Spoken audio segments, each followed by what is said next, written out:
Hai guys, kembali lagi bersama kami di channel Arafi. Bagaimana kabar kalian? Semoga kalian semua dalam lindungan Allah Subhanahu wa taala dan semoga kalian semua dijauhkan dari kata sakit, teman-teman. Amin amin ya robbal alamin ya. Kabar yang cukup mengejutkan, di mana dikabarkan katanya total sayembara untuk menunjukkan ijazah milik Wakil Presiden Republik Indonesia Gibran Rakabuming Raka nilainya sudah mencapai 2 miliar rupiah, teman-teman. Dan hal tersebut tentu saja menarik perhatian salah satu dosen, di mana beliau mengaku siap untuk ikut serta dalam upaya menunjukkan keaslian ijazah milik Gibran Rakabuming Raka kepada Denny Indrayana, teman-teman. Namun dosen tersebut mengajukan beberapa syarat, di mana beliau harus menuntut Denny Indrayana menepati janjinya dan memberikan imbalan yang 100% dengan nominal seperti yang ia sebutkan saat konferensi pers di depan media mengadakan sayembara tersebut, teman-teman.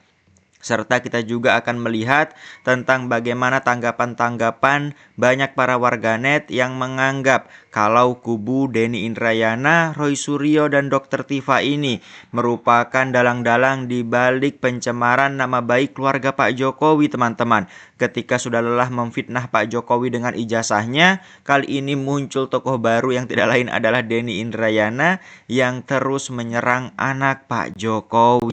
Dan ada juga nih anggota mereka ya, anggota para kaum pembenci ini yang secara terang-terangan menghina profesi Pak Jokowi sebagai tukang kayu, bahkan menyebut katanya Pak Jokowi ini orang miskin, teman-teman. Namun hal tersebut langsung ditanggapi dengan serius oleh sosok Ibu Yohana Abdullah. Tanpa berlama-lama, mari kita saksikan ya beberapa tayangan berikut ini, teman-teman. Setelah lelah mengurus ijazah Jokowi, Roy Suryo dan Denny Indrayana kini ngurus ijazah Mas Gibran. Saking semangatnya Denny sampai ngadain sayembara. Apakah ini murni gerakan hukum? Atau dua orang ini pion politik salah satu capres di Pilpres 2029? Penasaran? Tonton video ini sampai habis. Di panggung politik top tier, kandidat pesaing 2029 gak bakal mampu merobohkan tembok benteng Prabowo Jokowi kalau adu program biasa. Makanya dipakai taktik gunting karpet. Hancurkan legitimasi Wapres, buat posisi Gibran cacat hukum dan etika lewat serangan ijazah terus-menerus. Pecah konsolidasi, bikin kubu Prabowo ragu dan merasa beban politik berada di gerbong sebelah. Hasilnya, poros petahana pecah dari dalam dan capres pemesan melenggang mulus tanpa perlawanan. Dua figur ini diduga cuma alat tempur yang menjalankan peran dengan pembagian tugas super rapi. Roy Suryo menyerang di akar rumput digital, menjaga api opini publik tetap membara. Denny Indrayana menghantam dari ranah konstitusi, bikin manuver gugatan dan imbauan pemakzulan untuk mengguncang stabilitas elit. Buzzer dan mesin politik capres pemesan tinggal menyiram bensin. Satu peluru, dua target sekaligus lumpuh. Gerakan ini bukan akademis. Ini adalah manuver salah satu capres lewat Roy dan Denny. Gue tanya langsung ke kalian, dari jajaran figur yang berambisi maju di 2029, siapa nama kandidat yang paling tersenyum lebar melihat manuver ini? Dan siapa yang diuntungkan jika Prabowo dan Jokowi nggak lagi bersama di Pilpres 2029? Share pendapat kalian di kolom komentar. Baru saja hadiah sayembara menunjukkan ijazah SMA atau sederajat Gibran Rakabuming Raka sudah tembus angka 2 miliar rupiah. Tepatnya adalah 2 miliar 16 juta 370 ribu rupiah. Banyak sekali yang ingin menyumbang. Hari ini naiknya hampir 1 miliar. Siapapun mau menyumbang berapa, silakan. Ini adalah gerakan sosial kita. Langkah hukum tetap dilakukan, gugatan ke PT UN, ke PN, ke KIP. Tapi gerakan sosial juga perlu kita gaungkan. Jika Mas Gibran tidak punya bukti pendidikan SMA atau sederajat, maka layak kita menuntut beliau untuk mundur, berhenti, atau dimundurkan. Setelah saya nimbang-nimbang, mikir-mikir, melakukan kalkulasi, estimasi di sana-sini, maka saya menyatakan siap untuk mengikuti sayembara yang diselenggarakan oleh Bang Denny Indrayana. Jadi setelah mencapai angka 1 miliar, menurut saya boleh juga lah ya, sudah menyatakan diri, saya siap untuk menjadi peserta nomor 1 untuk membuktikan apa yang diminta oleh Bang Denny Indrayana.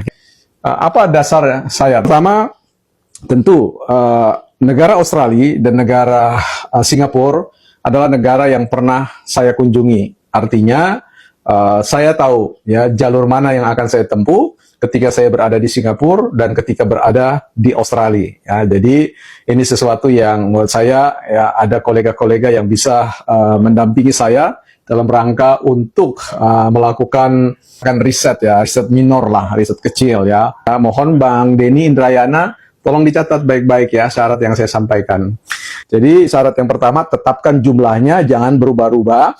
Yang kedua, ya hadirkan uangnya dalam bentuk fisik. Nah itu. Yang kedua. Syarat yang ketiga adalah Bang Denny mohon hadirkan notaris. Bikin berita acaranya tentang apa yang Bang Denny maksudkan dengan seluruh permintaan capaian-capaian yang ingin harus dicapai oleh peserta yang mendaftarkan ya. Jadi jangan sampai uang itu adalah uang yang tidak quote halal ya. Harus uang yang betul-betul clean, bersih ya, karena kita berbicara tentang persoalan yang sangat prinsipil nanti yang akan saya sampaikan. Berikut yang tidak kalah penting, harus ada durasi waktu. Jadi memang ada timing waktu, karena di mana-mana sayembara itu selalu punya range waktu yang sangat jelas. Nanti kita akan lihat, ini Bang Denny main-main atau tidak, serius atau tidak ya. Kalau misalkan dikasih ternyata cuma 1 minggu ya atau 2 minggu, nanti kita akan menilai apakah rasional, karena kita akan bertemu dengan Mas Gibran, Wakil Presiden. Saya akan mengunjungi secondary ya school dari Orchid Park ya di mana Bang Mas Wapres itu bersekolah, dan kemudian nanti saya akan terbang ke Australia di UTS ya, bicara tentang persoalan foundation studies ya. Jadi kita akan coba lakukan riset-riset di sana, kemudian balik lagi ke Singapura, dan kemudian kita akan pergi ke Bradford University ya di Inggris di sana untuk kemudian menelusuri jejak-jejak itu semua ya, karena ini tidak boleh sekedar laporan omon-omon, tetapi ada melakukan pembuktian, bukti-bukti yang akan disertakan melalui rekaman foto atau gambar atau kemudian video, wawancara dan yang lain-lainnya sampai pada pemotoan bentuk-bentuk pembuktian itu. Tolong dicatat baik-baik ya syarat yang saya sampaikan. Catat Yang ini. pertama adalah Bang Denny harus memastikan bahwa angka yang dipatok sebagai hadiah sandiwara. Nah, kalau bicara tentang sayembara yang dilakukan itu sudah pas gitu loh. Artinya ada angka definitif.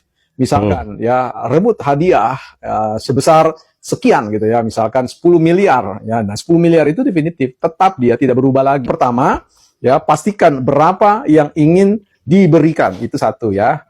Yang kedua, kalau kita bicara tentang sebutan yang disebut oleh Bang Denny dan yang lain-lain itu kan masih bicara angka ya, angka 100 juta, 200 juta, 300 juta, 1M, 1M100, mau bicara apa yang disebut dengan bentuk fisik. Jadi Bang Denny tolong hadirkan di depan publik jumlah uang seberapa yang misalkan 1 miliar 153 sekian, cairkan uangnya, ditaruh di atas meja, diperlihatkan kepada publik ya jumlahnya ya. Itu syarat yang kedua ya. Jadi syarat yang pertama, tetapkan jumlahnya, jangan berubah-ubah. Yang kedua, ya hadirkan uangnya dalam bentuk fisik. Nah, itu. Yang kedua. Syarat yang ketiga adalah Bang Denny mohonkan notaris di situ, bikin berita acaranya tentang apa yang Bang Denny maksudkan dengan seluruh permintaan capaian-capaian yang ingin harus dicapai oleh peserta yang mendaftarkan ya. Dan itu dihadiri oleh polisi, pihak kepolisian, dan auditor dari BPK, auditor dari PPATK kalau tidak keliru. Mantap. Ya, untuk memastikan bahwa uang yang ada di hadapan publik itu sumbernya jelas ya. Cara mendapatkannya jelas dan tidak terkontaminasi apa yang disebut dengan money laundry ya, artinya pencucian uang atau apapun. Itu pokoknya dia. berasal dari sumber yang sah secara hukum. Jadi jangan sampai uang itu adalah uang yang tidak quote halal ya. Harus uang yang betul-betul clean, bersih ya, karena kita berbicara tentang persoalan yang sangat prinsipil nanti yang akan saya sampaikan. Jadi di situ harus ada notaris, di situ harus ada pihak kepolisian, ya kalau perlu RT RW juga harus ada sebagai saksi yang mengatakan bahwa sayembara ini betul-betul sayembara yang akuntabel, ya bisa dipertanggungjawabkan kepada publik, ya transparan, ya, dan jangan sampai kemudian itu jadi dari sumber orang yang biasanya membuang-buang uang itu, ya dengan mudahnya itu biasanya mohon maaf ya tidak menuduh, biasanya uang yang cepat didapatkan itu cepat dihabiskan seperti itu ya. Betul. Itu pepatah dalam arti kata uang jin dimakan setan, Pak dosen. Berikut yang tidak kalah penting harus ada durasi waktu. Berapa waktu yang diberi? Ya, jangan sampai nanti kita ikut, kita action, kemudian ya habis waktu katanya, ya seperti itu. Jadi memang ada timing waktu, karena di mana-mana sayembara itu selalu punya range waktu yang sangat jelas. Iya, Jadi kita akan iya, lihat iya, ini iya. Bang Denny main-main atau tidak, serius atau tidak ya, butuh berapa lama ya, dan itu Iya, akan ya. kita lihat nanti Harus ada dari batas proposal dari waktunya, sayembara, teman-teman. bukan hanya proposal yang disampaikan secara directly, secara langsung ke publik tanpa kemudian ada ditulis di hitam atas putih. Itu penting sekali Iya. Bang Denny ya, karena nanti kami akan mengukur ini bisa diikuti atau tidak. Kalau misalkan dikasih ternyata cuma 1 minggu ya atau 2 minggu, nanti kita akan menilai apakah rasional, karena kita akan bertemu dengan Mas Gibran wakil presiden. Saya akan bertemu dengan saya akan mengunjungi secondary ya school dari Park ya di mana Bang Mas Wapres itu bersekolah, dan kemudian nanti saya akan terbang ke Australia di UTS ya, bicara tentang persoalan foundation studies ya. Jadi kita akan coba lakukan riset-riset di sana, kemudian balik lagi ke mana, ke Singapura, dan kemudian kita akan pergi ke Bradford University ya di Inggris di sana untuk kemudian menelusuri jejak-jejak itu semua. Itu ada biayanya Mas ya. Jadi kita harus tahu berapa biaya yang Mas Bang Denny Indrayana siapkan. Nanti akan kita hitung posisi ini berapa biaya ke sini, akomodasi dan sebagainya. Kira-kira balance dia, tidak masuk akal nggak kita melakukan riset tentang hal tersebut ya. Karena ini tidak boleh sekedar laporan omon-omon, tetapi ada melakukan pembuktian, bukti-bukti yang akan disertakan melalui rekaman foto atau gambar atau kemudian video, wawancara dan yang lain-lainnya sampai pada pemotongan bentuk-bentuk pembuktian itu. Ya, kemudian ini harus diikuti didampingi juga oleh Kementerian Pendidikan ya, dengan segala sesuatu yang harus dihadirkan. Nah, ini yang tidak kalah penting ya. Bang Denny Indrayana, saya ingin menyampaikan permintaan bahwa pastikan bahwa penyelenggara sayembara mereka tidak sedang berada pada posisi sedang berurusan dengan hukum. Nah, itu penting ini sekali yang buat saya. penting. Ya, jadi jangan siapa penyelenggaranya, siapa pembuat sayembara itu, dan mohon ada surat kelakuan baik dari pihak kepolisian yang menyatakan, baik dari kepolisian maupun pengadilan, penyelenggara sayembara ini bebas ya, artinya berkelakuan baik ya, tidak sedang tersandung hukum apapun ya, kasus hukum apapun. Nah, itu adalah Apa hal yang dosen paling nyindir penting. aja? Karena apa? Karena Bang Denny Indrayana Udah tahu dia mensyaratkan tersangka paling lama. ini dari perspektif etik dan moral ya. Jadi orang Iya, yang ingin mengejar persoalan etik dan moral itu adalah orang juga yang harus ya punya kredibilitas dari sisi etik dan moralnya juga bersih. Nah, persoalannya, bisakah Bang Denny Indrayana sanggupi syarat yang saya sampaikan itu? Kita tunggu jawaban Bang Denny Indrayana. Sekolah publik bukan sekolah partai. Kok diulang lagi ya isu yang sama yang sebenarnya sudah saya jelaskan lengkap di buku Gibran Let the Game Begin. Setelah Roy Suryo dan Tifa diproses hukum dan Rismon sudah mundur dan bukunya sudah ditarik. Sekarang muncul pemain baru tapi isunya masih sama. Kan Pak Denny sendiri bilang syarat cawapres menurut undang-undang adalah minimal SMA. Kalau punya ijazah pendidikan yang lebih tinggi, boleh nggak? S1 itu lebih tinggi atau lebih rendah dari SMA? Yang ngakunya dosen di Australia, masa nggak paham arti kata minimal? Sekalian saya ikut bikin sayembara deh. Siapa yang bisa membuktikan Gibran tidak punya ijazah S1? Saya kasih 100 juta juga. Yang lucu masih diulang lagi narasi bahwa InSearch itu cuma sekolah bahasa. Referensinya Roy Suryo karena pernah ke sana. Tapi hanya sampai di luar gedung kan, sementara saya justru 2 kali diundang InSearch sendiri masuk dan mewawancarai dosen di sana. Kok saya tidak pernah dijadikan referensi? Jadi sebenarnya mau mencari kebenaran atau menyebarkan informasi salah yang diulang-ulang meski sudah dikoreksi. Penjelasan lengkap soal studi luar negeri sudah saya tulis di buku ini. Bisa dibeli online di inalim.com. Beda pilihan politik itu wajar, tapi kenapa harus terus memakai isu-isu yang nggak esensial? Kalau memang ada tokoh politik di balik pengulangan narasi menyesatkan seperti ini, justru membuat saya makin tidak tertarik memilihnya. Ayo dong, berkompetisi menawarkan solusi terbaik bagi bangsa. Bersaing program, bersaing solusi, bukan ijazah terus-menerus. Lebih baik dia itu harus memberikan informasi, menjelaskan kepada publik kasus payment gateway-nya dia. Nah, makanya saya meminta kepada Barreskrim Polri untuk dibuka lagi itu, yang freezing itu, ya kasusnya ini, payment gateway ini, ya harus dibuka lagi biar terang benderang. Kalau dia nggak bersalah ya keluarkan SP3, Kalau dia bersalah, teruskan lanjutkan dalam proses penyidikan dan sudah tersangka loh. Ini kan nggak dicabut masalah tersangka. Punya SP3 nggak? Kan nggak ada. Kita cari-cari kan nggak ada SP3-nya. Makanya saya minta kepada Bareskrim untuk mendahulukan juga ini. Karena ini, sayembara ini ya, terus terang aja, indirect itu juga mendowngrade dari posisi yang namanya wakil presiden. Gitu loh. Itu jelas untuk itu. Saya tidak melihat dari posisi Mas Gibran-nya, tapi adalah konteksnya sebagai wakil. Saya menyatakan siap untuk mengikuti sayembara yang diselenggarakan oleh Bang Denny Indrayana. Jadi Akhirnya ada yang mengambil tantangan daripada Denny Indrayana, teman-teman. Ada yang mengambil. Wah, ini seru banget, teman-teman. Coba kalian dengarkan video yang satu ini.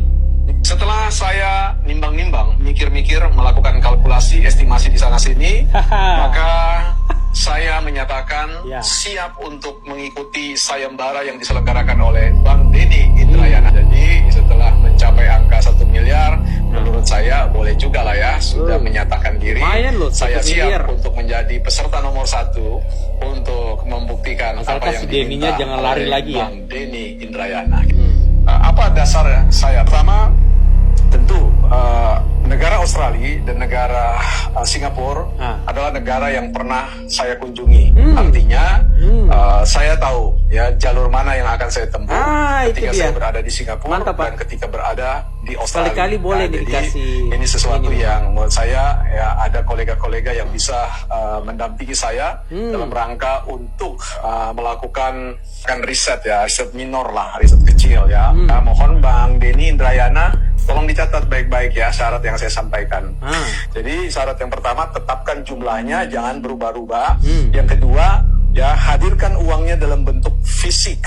Itu dia, mantap. Yang kedua, syarat yang ketiga adalah Bang Denny mohon hadirkan notaris. Mungkin berita acaranya tentang apa yang Bang Denny masukkan dengan seluruh permintaan capaian-capaian yang ingin harus dicapai oleh peserta yang mendaftarkan ya. Jadi jangan sampai uang itu adalah uang yang tidak quote halal ya.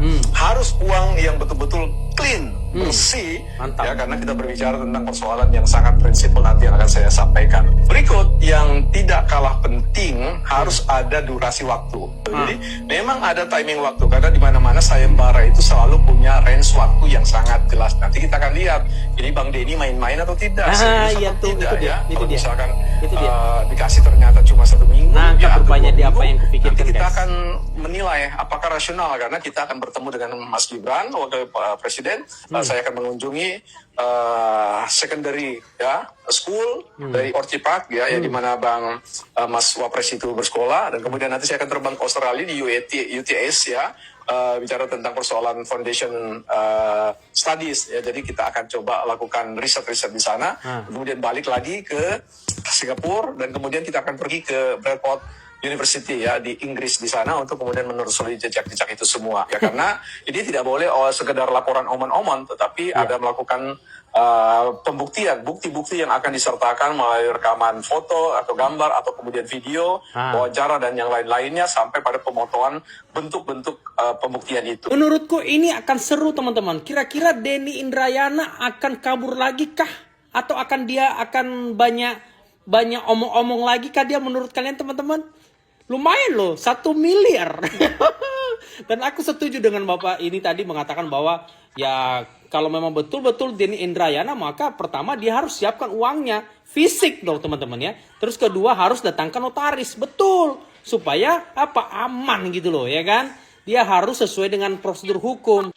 Nah, ini adalah tantangan yang luar biasa. Kita mau melihat apakah seorang Profesor Denny Indrayana, ya kan, setelah dia menggembor-gemborkan beberapa minggu ini ya kan, siapa yang dapat mendapatkan ijazah ya SMA-nya Mas Gibran ya kan. Nah ini nih ada seorang dosen nih, ini dosen guys ya, yang mampu ya, yang mungkin mampu untuk mengungkapkan itu semua ya kan. Dan kita berharap ya si Denny Indrayana ini tidak kabur kayak kemarin ya kan, kayak di 10 tahun yang lalu, teman-teman, ketika tersangka kasus payment gateway di Jakarta ya, kabur dia ke luar negeri gitu ya kan, dimana dikatakan bahwa dia itu sebagai tersangka ya 32 miliar ya. Dan sampai hari ini infonya adalah bahwa dia masih statusnya tersangka.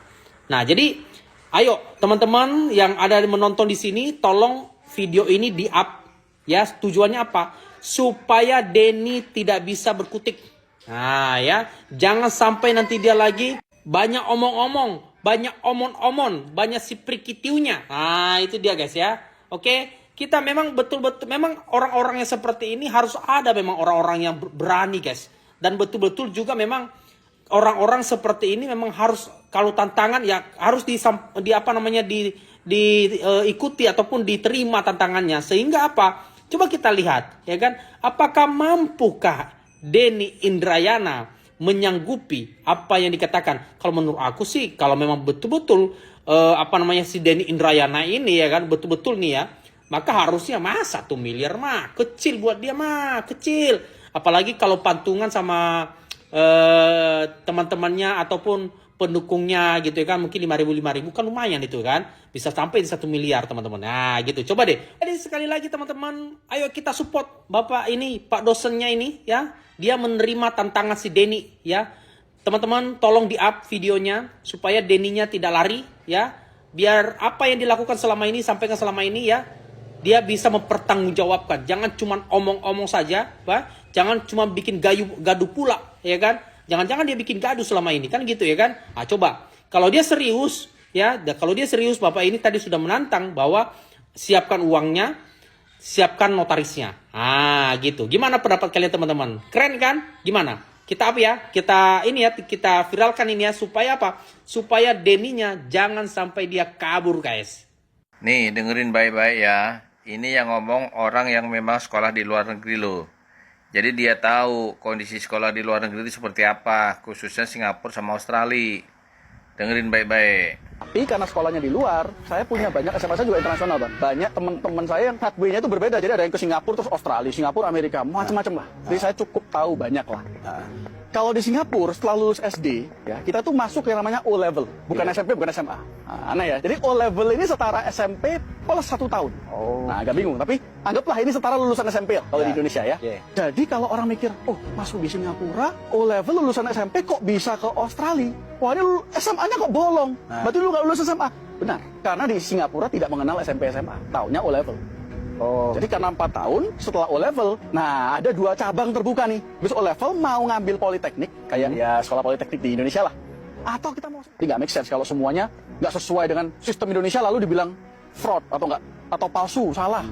Nah itu salah. Jadi berarti kalau Michael mau bilang Roy Suryo dan kawan-kawan itu tersesat dalam hal ini ya? Ya, Tersesat mengarah-arah ke... lebih ke menyesatkan orang sih Bang. Saya nggak tahu beliaunya tersesat sendiri atau enggak, beliaunya tahu atau enggak. Ya. Tapi yang jelas banyak orang tersesatkan. Oke, jadi Bang Roy dan teman-teman, mudah-mudahan kalau mau tersesat bolehlah tersesat sendiri. Kita yang lain yang nggak paham ini jangan dibikin tersesat. Iya benar. Kasihan masyarakat ya. Nah, kalian udah denger semuanya kan? Udah jelas kan? Masa kalian malah percaya sama yang bikin sayembara bodong itu? Kalian tahu nggak kalau yang bikin sayembara itu sebenarnya masih punya status tersangka korupsi? Gitu loh. Masa masih dipercaya aja orang kayak gitu? Mikir, pakai otak ya. Salam baras. Selamat sore Pak pemirsa, ini ada nih lucu nih bukunya. Bukunya Pinocchio. Pinocchio itu kan boneka kayu. Karena Jokowi kan tadinya orang miskin banget, tukang kayu. Masa bisa jadi orang terkaya di Asia gara-gara koruptor, korup Jokowi. Semuanya tambang-tambang emas, tambang nikel, kau rampok semua. Kau bikin menteri merampok. Ini dia nih Pinocchio. Tahu kau Pinocchio ini ceritanya? Ini boneka kayu, zaman-zaman dulu kami, boneka Pinocchio. Ini tiba-tiba ada datang satu peri atau apa peri kalau orang Batak bilang peri. Dihidupkanlah patung ini, boneka kayu dari Jokowi, karena Jokowi tukang kayu, makanya bilang Pinocchio. Tuh, tukang bohong, pembohong besar. Sama kayak pembohong besar kan, pembohong besar paling, kalau ada namanya hadiah Nobel pembohong besar, menanglah kau Jokowi, betul. SMK semuanya kau sikat semuanya negara ini. Masa seorang nggak punya ijazah pramuka bisa memimpin kami? Kau bohongin ratusan juta. Pramuka loh, pramuka baik. Ijazah pasar pramuka. Oh, ijazah pasar pramuka. Kau bikin di situ, kau pimpin negara ini. Seakan-akan kau paling hebat. Paling kau tipu saya, tahu kau? Jokowi, kau pura-pura mendaftar pakai Kopaja, merakyat. Merakyat apa tuh? Pakai Kopaja. Oh, kadang-kadang merakyat banget. Udah itu kamu juga pergi. Anak saya tidak masuk PNS. Siapa cewek itu? Buat Kahiyang nggak masuk PNS, nggak lulus. Ih, hebat, nepotisme banget. Lagi. Itu Jokowi. Kumpulan para bajingan ya yang setiap hari mencari makan dengan merendahkan Pak Jokowi, mencari sensasi, mencari ketenaran, mencari cuan dengan nama Pak Jokowi. Jalotop, sadar diri kau. Hari ini udah berapa banyak kau minum tua? Kau kalau bicara kayak kumur-kumur kau, bikin malu orang Sumatera Utara kau, menjijikkan kalian ini. Kata si Jalotop satu ini ya, dia kan di situ bersama si Michael, ya kan? Tuh si Mary yang menuntut Gibran masalah ijazah SMA. Ini semuanya cari sensasi, mau cari cuan, membawa nama Pak Jokowi dan keluarganya. Malu kan pada diri kalian sendiri. Cari makan tuh yang halal. Kata si Jalotop satu ini ya kan, selamat sore para pemirsa. Kau ngomong aja ya kan kayak mabuk tua kalau aku bilang. Ini ada nih lucu nih bukunya. Dia dikasih buku sama Michael, judulnya Pinocchio. Ya, Pinocchio itu kan boneka kayu, kata dia, karena kan Jokowi tadinya orang miskin banget. Jokowi orang miskin banget. Kau yang paling miskin sebenarnya. Tak bisa kalau lagi cari duit, ya. Jadi ikut-ikut dan nakal dulu sama si Rismon dengan menghina Pak Jokowi. Biar apa? Biar kau dapat duit. Yang miskin tuh kau. Udah miskin harta, ya. Miskin lagi penampilan, miskin lagi adab. Komplit sama kau. Terus kata dia kan, tukang kayu. Tukang kayu itu kaya-kaya, ya. Kau aja miskin, kau miskin lagi, adab, budi pekerti tak ada, lebih parah kau. Jadi masa jadi orang terkaya di Asia gara-gara koruptor? Apa yang dikorupsi Pak Jokowi? Jalotop, Trenggiling, kau kalau ngomong itu ya sadar kau. Jangan kau asal ngomong itu kan, kayak dewa mabuk kau asal ngomong itu. Banyak minum tua kau. Yang otak kau tuh udah gak jelas. Koruptor Jokowi katanya. Ya, semua di koruptor Pak Jokowi kata dia. Semua tambang-tambang emas, tambang nikel, kau rampok semua. Kau bikin menteri merampok. Menteri mana yang merampok? Jalotop, Trenggiling. Inilah orang kalau bicara kumur-kumur. Jalotop, ya, Trenggiling. Kau itu, ya, cuci muka kau. Gosok gigi kau itu. Habis itu, ya kan, kumur-kumur kau menembak cacing kau. Kalian ini manusia-manusia paling biadab di negara Republik Indonesia ini. Inilah kalau hukum di negara Republik Indonesia ini tak jelas. Demokrasi, tapi demokrasi kebablasan. Menghina mantan pemimpin sesuka hati, merendahkan mantan pemimpin seolah-olah kau paling tinggi jabatan kau. Jalotop, Trenggiling, keset kaki Joko Widodo ya lebih mulia daripada orang seperti kalian semua ini. Terus kata dia kan, ini dia nih Pinocchio. Tahu kau ini Pinocchio ceritanya? Ini boneka kayu zaman-zaman dulu kami, boneka Pinocchio. Tiba-tiba ada datang satu peri, ya peri atau apa peri lah, ya kan orang Batak bilang peri. Jangan bawa nama Batak kau, bikin malu orang Batak kau. Ada orang Batak sebengak kau itu. Kau hanya bisa menghina Pak Jokowi sementara. Kerja kau apa? Apa yang sudah kau berikan kepada negara Republik Indonesia ini? Saya membuat kekacauan untuk mencari cuan. Malu kau pada diri kau sendiri. Terus kata Trenggiling satu ini, ya boneka kayu dari Jokowi, karena Jokowi tukang kayu, makanya dibilang Pinocchio. Kau itu Trenggiling, ya tukang bohong. Apa yang dibohongi Jokowi kau? Kau yang tukang bohong, ya. Kalau nggak membohong kau, nggak makan kau, nggak bisa kau beli tua. Pembohong besar kau tuh, kelompok kau tuh semuanya pembohong besar. Kok ada manusia kayak gini dibiarkan setiap hari kawar-kawar menghina ya mantan presiden terbaik di negara Republik Indonesia ini? Terus kata dia kalau ada namanya hadiah Nobel pembohong besar, menanglah kau Jokowi. Kau itu ya Trenggiling, cocoknya kau itu dicampakkan balik ke kampung kau. Dulu kau ikut Rismon, ya cari makan kau itu, menjual nama Pak Jokowi baru bisa makan kau. Terus kata dia kan, betul, SMK semuanya kau sikat, semuanya negara ini. Bapak kau yang disikat Pak Jokowi. Masa sih orang nggak punya ijazah? Ya, kalau nggak punya ijazah Jokowi nggak mungkin dia jadi presiden bengak. Ijazah pramuka bisa memimpin kami. Bengak, Trenggiling. Tak mungkin ijazah Jokowi ya diambil di pasar pramuka. Kau nampak kali tolol kau. Makanya jangan kebanyakan kau minum tua. Kau kayak dewa mabuk kalau bicara, menjijikan kau. Kau bohongin ratusan juta. Kau yang membohongi rakyat Indonesia ya, Trenggiling. Si Mercy yang menuntut ijazah Gibran ya, perempuan satu ini nggak tahu diuntung kau mencari sensasi, ya kan? Sok-sokan ikut-ikutan kau mencari sensasi, mencari tenar. Mary malu kau. Mercy namanya bukan Mary. Si Mercy nih malu kau pada diri kau sendiri. Kerja kau. Jangan mencari sensasi, mencari terkenal ya kan, dengan membawa nama Pak Jokowi dan keluarganya. Perempuan apa macam kau gini, perempuan hina macam kau gini. Si Mercy ini bilang kan, pramuka lo, pramuka baik, ijazah pasar pramuka. Kepala bapak kau yang ijazah pasar pramuka. Ada bukti nggak kau? Bisa nggak kau buktikannya? Terus si Jarod tuh lagi nyambung, ijazah pasar pramuka, kau bikin di situ. Kau buktikan kalau ada, jangan fitnah saja moncong kau tuh. Kau pimpin negara ini seakan-akan kau paling hebat. Memang Jokowi Widodo paling hebat, presiden terbaik di negara Republik Indonesia ini. Kalau nggak hebat, nggak mungkin 2 periode ya jadi presiden. Diakui dunia, membawa kemajuan negara Republik Indonesia ini di tangan Joko Widodo, baru pembangunan ini merata dari Sabang sampai Merauke. Kau aja orang paling bengak ya kan, mencari makan dengan nama, menjual nama Pak Jokowi. Habis itu bicara kayak kumur-kumur, kayak orang mabuk, kayak dewa mabuk kau. Ya, kayak monyet yang kelaparan. Terus kata dia, kau pura-pura mendaftar pakai pajak merakyat. Cuy katanya, dia meludah. Muka kau tidak cocok meludahi. Ya, muka kau yang cocok kau ludahi. Kau menghina mantan pemimpin terbaik di negara Republik Indonesia ini, sementara kau hanya sampah masyarakat. Igulung cocoknya orang kayak kalian gini ya kan.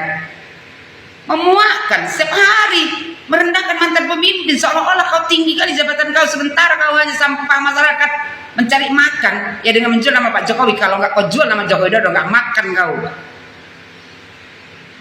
Terus kata dia kan, pakai kopaja seakan-akan merakyat banget. Udah itu kamu juga pergi kata dia kan. Anak saya tidak masuk PNS. Siapa cewek itu katanya? Kahiyang. Nggak masuk PNS, nggak lulus, padahal nepotisme bangun. Mana yang nepotisme Joko Widodo? Trenggiling. Kalau bicara itu sesuai kenyataan fakta. Jangan kau dewa mabuk kau juga bawakan. Kau pikir kau aja bisa mabuk, orang nggak bisa mabuk. Ya, coba ludah lagi, cuy katanya. Muka kau yang cocok diludahi, ya. Gak sadar diri, kau berkaca diri kau. Manis sekali muka kau rupanya. Menghina mantan presiden sementara kau sendiri sampah masyarakat. Jalotup, ya, cari makan yang halal kau. Balik kau kampung kau, bikin malu orang Batak kau. Gak ada orang Batak kayak kau gini, gak ada adab sama sekali. Ini semuanya hanya mencari panggung, mencari makan dengan menjual nama Pak Jokowi. Kalau nggak makan ini semua. Ini lagi si Mercy nih kan, sok ketawa-ketawa. Nggak usah ketawa kau Mercy. Perempuan kayak kau gini, nggak punya harga diri kau. Sok-sokan menuntut ijazah Gibran, nggak paham kau masalah ya pendidikan Gibran, sok-sokan kau. Ini kelompok-kelompok ya, bajingan semua ini, biadab. Tak punya adab, tak punya moral, tak punya etika. Setiap hari kerjanya hanya merendahkan Pak Jokowi. Kalau lagi Michael, kenapa kemarin itu ya kan? Kau bisa dibebaskan. Seharusnya kau ditangkap karena kau provokator di negara Republik Indonesia ini. Inilah kalau hukum di negara Republik Indonesia ini bisa dipermainkan. Dengan dalil ya kan, demokrasi. Tapi demokrasi seperti apa? Yang menghina pemimpin setiap hari. Dewa mabuk, ya, Trenggiling. Sebelum kau menghina Joko Widodo, bercermin diri dulu kau. Kau bilang Pak Jokowi miskin banget. Orang yang kau bilang miskin banget itu setidaknya dia menjadi orang nomor 1 di negara Republik Indonesia ini. Sementara kau yang merasa kaya, dari penampilan kau ini sudah nampak bahwasannya kau adalah orang paling miskin di negara Republik Indonesia ini. Udah miskin harta, miskin akhlak, budi pekerti, miskin adab. Muak kali kita nengok kalian ini ya kan. Entah negara apa Indonesia ini. Orang bisa sesuka hati merendahkan pemimpin. Sok-sok pula itu cuy. Muka kau tuh lah ya kan yang diludahi, cuy, jijik apa ya kau? Kalau seandainya dekat sama kau itu ya kan udah kurang mas kan muncung kau itu. Suka kali kau menghina Pak Jokowi, seolah-olah kau ini akan berbakti pada negara Republik Indonesia ini. Buat kalian semua, ya, cari makan yang halal. Jangan dengan membawa nama Pak Jokowi baru kalian bisa makan. Malu pada diri sendiri, ya. Kalian adalah orang paling hina, paling rendah di negara Republik Indonesia ini. Paham kau, jalotup tenggiling. Akhir karena aku mau membahas poin-poin yang terdapat dalam surat edaran Mahkamah Agung. Di antara kalian mungkin sudah tahu surat edaran ini, atau ada juga yang barangkali baru dapat informasi dari video yang bakal aku share ke kalian ya. Langsung saja kita bahas poin-poin. Dia cuma 1 lembar sih, namanya surat edaran. Jadi ini yang kemudian akhirnya menjadi perintah dari Mahkamah Agung kepada seluruh pengadilan tinggi dan pengadilan-pengadilan yang ada di jaringannya. Ini sama dengan waktu aku jadi anggota Bawaslu, itu ada perintah dari Bawaslu RI. Misalnya ada kekosongan hukum atau ada problem-problem teknis yang tidak mendapat penjelasan secara komprehensif melalui Undang-Undang Pemilu dan juga Undang-Undang Pilkada, biasanya Bawaslu itu kemudian membuat surat edaran. Ini dia, kita langsung lihat guys ya. Oke, ini Ketua Mahkamah Agung Republik Indonesia. Jadi surat ini dari MA langsung, statusnya bagian dari surat edaran, ditujukan kepada seluruh ketua pengadilan tinggi dan juga ketua pengadilan negeri di seluruh Indonesia ya. Jadi surat edaran Mahkamah Agung nomor 3 tahun 2026 tentang pelimpahan dan penyelenggaraan pemeriksaan pokok perkara dalam hal terdapat permohonan pra-peradilan. Wow, ini menarik, berarti sukses dong dorongan atau surat yang dilakukan atau yang dibuat oleh teman-teman tim hukum Merah Putih ya. Kita tahu teman-teman tim hukum Merah Putih sempat mendatangi Mahkamah Agung, memberikan surat, bahkan bikin konferensi pers. Mereka meminta kepada Mahkamah Agung jangan biarkan pola pra-peradilan yang sengaja untuk kemudian dibuat berjilid-jilid kan gitu. Oke, tapi apakah kemudian Mahkamah Agung membatasi atau juga melakukan lewat surat edaran ini menghalangi pra-peradilan yang diajukan oleh Roy Suryo dan juga Tifa, termasuk juga orang-orang lain? Sekarang juga Febri melakukan hal yang sama, Babe Aldo juga melakukan hal yang sama. Pokoknya mereka-mereka terinspirasi dari polanya Roy Suryo, bikin pra-peradilan berjilid-jilid. Oke, kita bahas ya, bahwa pasal 163 ayat 1 huruf E Undang-Undang nomor 20 tahun 2025 tentang Kitab Undang-Undang Hukum Acara Pidana menentukan bahwa selama pemeriksaan sebagaimana dimaksud dalam huruf C belum selesai, ya huruf C ini berkaitan dengan pra-peradilan ya, pemeriksaan pokok perkara. Nah, pemeriksaan pokok perkara artinya sidang yang seharusnya. Ya, pokok perkara misalnya pencemaran nama baik kepada Pak Jokowi, itu yang utama kan, itu yang paling pokok. Nah, jadi pokok perkara itu belum bisa dilakukan kalau masih ada yang di huruf C, artinya masih ada pra-peradilan. Nah, itu kalau kita baca dari pasal 163. Jadi pemeriksaan pokok perkara di pengadilan itu tidak dapat diselenggarakan, kan gitu. Nah, ini pasal yang berbunyi dalam kitab hukum Kitab Undang-Undang Hukum Acara Pidana kita ya, KUHP kita. KUHAP bukan KUHP, KUHAP. Nah, untuk memberikan kepastian hukum dan mewujudkan asas peradilan sederhana, cepat dan berbiaya ringan, Mahkamah Agung memberikan petunjuk sebagai berikut. Nah, jadi gini guys, ini memang perlu mendapat penjelasan komprehensif.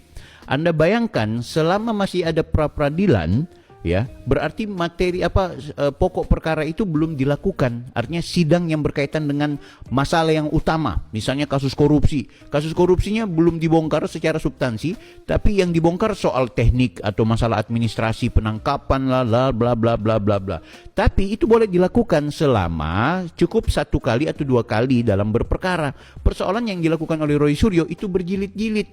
Dia seharusnya 1 kaligus, misalnya dia merasa bahwa ada pelanggaran dalam penyergapan, dalam penangkapan, kasus pentersangkaan, kemudian ada pencekalan dan ada hal-hal administrasi lainnya, itu harusnya digugat 1 kali jalan kan gitu. Tapi yang dilakukan oleh Roy Suryo dan kawan-kawan sengaja ambil 1 poin dulu, besoknya poin yang ke-1, besoknya lagi kan 7 hari tuh kalau sidang itu, 7 hari kemudian gugat lagi ya kan, mau menang mau kalah pokoknya tetap gugat terus gitu. Oke ya. Nah, di sini ini ya, utamanya di sini guys, untuk memberikan kepastian hukum dan mewujudkan asas peradilan sederhana, cepat dan berbiaya ringan. Ini penting juga, ini asas namanya kan guys. Satu hal yang jangan dilupakan guys ya, ini kemarin dalam siaran langsung kemarin itu kita banyak yang mempertanyakan, Bang Bil, kenapa nggak dipenjara, kenapa nggak diproses sidang, bla bla bla. Kita teriak-teriak soal mana nih Mahkamah Agung, mana surat edaran Mahkamah Agung, atau mana aksi yang dilakukan oleh Mahkamah Agung. Nah akhirnya sekarang sudah terwujud gitu. Bang Bil, lu ada orang dalam di Mahkamah Agung ya? Ini jangan-jangan Mahkamah Agung dianggap termul pula dengan membuat surat edaran ini. Oke, kita bahas ya. Ingat, poin A menyatakan seperti ini. Apabila terdapat permohonan pra-peradilan yang telah didaftarkan atau diperiksa di pengadilan negeri, pokok perkara tetap dapat dilimpahkan, namun pemeriksaan pokok perkara tidak dapat diselenggarakan sampai dengan adanya putusan pra-peradilan. Oke, saya jelaskan. Jadi kita kembali ke kasusnya Pak Jokowi. Selama masih ada di penyidik atau selama berkas-berkas itu masih ada di kepolisian, belum dilimpahkan ke pengadilan, kemudian ada pra-peradilan yang dilakukan oleh Roy Suryo dan kawan-kawan, berkasnya boleh dilimpahkan, boleh didaftarkan, tapi ingat, belum bisa dilanjutkan untuk sidang pokok perkaranya. Jadi kejaksaan, jadi dilimpahkannya ini kejaksaannya, polisi melimpahkan berkas ke kejaksaan. Nah, jaksa boleh menerima, polisi boleh melimpahkan. Tapi ingat, ketika tersangka sedang melakukan upaya hukum lainnya berupa pra-peradilan, maka pendaftaran ini belum boleh berjadwal. Ya, jadi pembahasan sidang dari pokok perkara ini belum bisa dilakukan sampai dengan ada putusan pra-peradilan. Itulah yang terjadi selama ini. Itulah yang memang seharusnya, ya kan? Nah, sekarang bagaimana dengan Roy Suryo? Berkas sudah dilimpahkan, bahkan mereka pun sudah dilimpahkan ke kejaksaan, cuma jaksa tidak melakukan penahanan. Ini kita ke poin 2. Pra-peradilan yang didaftarkan setelah pokok perkara dilimpahkan, baru mendaftar pra-peradilan, tidak menghalangi pemeriksaan pokok perkara. Nah, ini bedanya. Kan gitu. Jadi Roy Suryo dan juga Tifa ya, walaupun mereka kemudian sudah terdaftar untuk pra-peradilan, tapi ingat berkasnya mereka sudah masuk di kejaksaan. Ketika sudah masuk di kejaksaan, sidang untuk pokok perkara, sidang bersama Pak Jokowi lah istilahnya, perkara yang membahas tentang persoalan fitnah, pencemaran nama baik, menuduh ijazah palsu Pak Jokowi, itu akhirnya bisa tetap dilanjutkan. Jadi silakan lo pra-peradilan, tapi tetap pokok perkara harus disidangkan. Ya, fitnah lo ke Pak Jokowi harus disidangkan. Itu seperti itu guys. Tapi ingat, tetap pra-peradilannya lanjut kan gitu. Oke, ini ya poin kedua, paham ya? Bedakan ketika pokok perkara masih di tangan polisi, ya, masih berkas-berkasnya belum dilimpahkan ke kejaksaan, maka kalaupun mau didaftarkan ke kejaksaan, kemudian ternyata ada pra-peradilan, maka jaksa belum bisa membuat persidangan atau pengadilan belum bisa membuka persidangan dalam hal itu. Sampai di sini bisa dipahami. Nah, yang kedua, kalau kemudian pra-peradilan itu diajukan oleh tersangka tapi ternyata sudah terdaftar atau sudah dilimpahkan berkasnya ke kejaksaan, tetap pra-peradilan itu diterima, tapi sekaligus materi pokok yang untuk disidangkan harus dilakukan. Paham ya? Nah, yang ketiga ini lebih ditertibkan lagi. Oke. Nah, ini lebih spesifik nih. Ini lebih spesifik kayaknya memang ke Tifa gitu, karena sedang berjalan persidangannya, kemudian tiba-tiba dia prapit, bahkan prapit yang kedua. Nggak tahu ya prapit kedua ini akhirnya apakah akan dilanjutkan, mengingat sudah ada surat edaran Mahkamah Agung. Terhadap permohonan pra-peradilan yang diajukan setelah pokok perkara dilimpahkan, maka permohonan pra-peradilan tetap diregistrasi, disidangkan dan diputus dengan amar putusan yang menyatakan permohonan pra-peradilan tidak dapat diterima. Jadi Tifa dan juga Roy ya, kan sudah dilimpahkan nih. Ya, sudah dilimpahkan. Maka karena sudah dilimpahkan, tetap pra-peradilan itu dilakukan karena mereka mengajukan. Nah, yang menarik, tetap diterima, diregistrasi, disidangkan selama 7 hari, tapi ujung-ujung putusannya adalah tidak dapat diterima. Jadi kalau mau berjilid-jilid dia mau melakukan pra-peradilan tetap tidak akan diterima. Logikanya seperti itu. Oke ya. Oke. Dan kalaupun dia mau pra-peradilan tetap sidangnya jalan. Nah, ini yang menarik kan gitu. Oke, demikian untuk diperhatikan dan dilaksanakan sebagaimana mestinya. Ketua Mahkamah Agung Sunarto. Oke, tebusan kepada para wakil ketua bla bla bla bla bla. Jadi sudah tertanggal dari 18 Agustus 2026 kemarin guys ya. Bagaimana menurut teman-teman? Nah, ini kita sekarang coba mau memberikan penjelasan kepada kawan-kawan. Jadi gini guys.